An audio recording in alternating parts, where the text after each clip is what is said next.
Hello বন্ধুরা, এখন রান্না করছি আমি কচুর শাক, বুঝতে পেরেছো?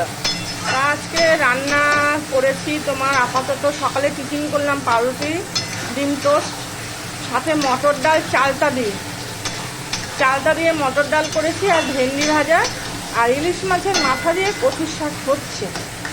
তা তোমাদের আমার রান্না কেমন লাগে বলবে কিন্তু অবশ্যই। খুব কমেন্ট কম করছে, সবাই আমরা সবার পাশে থাকবো বন্ধুরা, বুঝতে পেরেছো?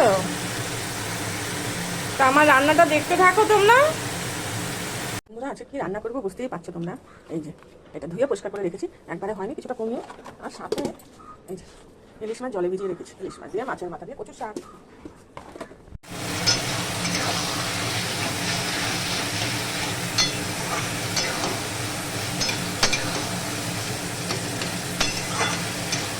কচুর শাক রান্না করতে খুব সময় লাগে গো, জলটা খুব ধীরে ধীরে টানে, বেশ খানিকটা সময় লাগে, বাঁধাকপির মতো। কচুর শাক রান্না করতে বাঁধাকপির মতো সময় লাগে, আর বেশ একটু ভালো তেলও দিতে হয়।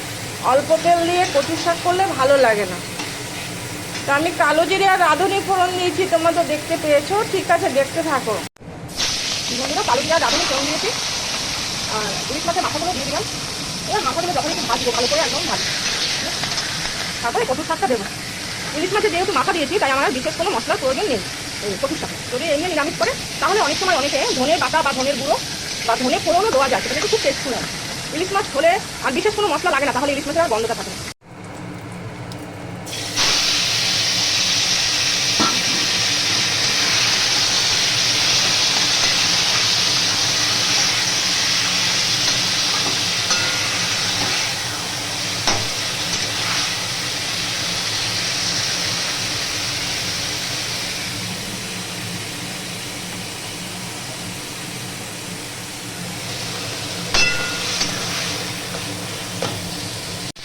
মোটামুটি বন্ধুরা আমি মাছের মাথাগুলো দিয়ে দিয়েছি, আমার শাকটা কিন্তু রান্না হয়ে গেছে, বুঝেছো? দেখো এই যে কড়াইতে আটকে আটকে যাচ্ছে, তার মানে আমার হয়ে এসছে রান্নাটা।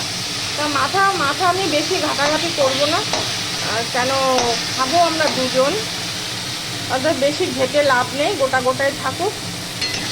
হয়ে গেছে, নামিয়ে দেবো। রান্নাটা আমার কমপ্লিট। ইলিশ মাছের মাথা দিয়ে কচুর শাক, বাঙালিদের খুব প্রিয় একটি খাবার, বলো? সব বাঙালিরাই এটি খুব পছন্দ করে।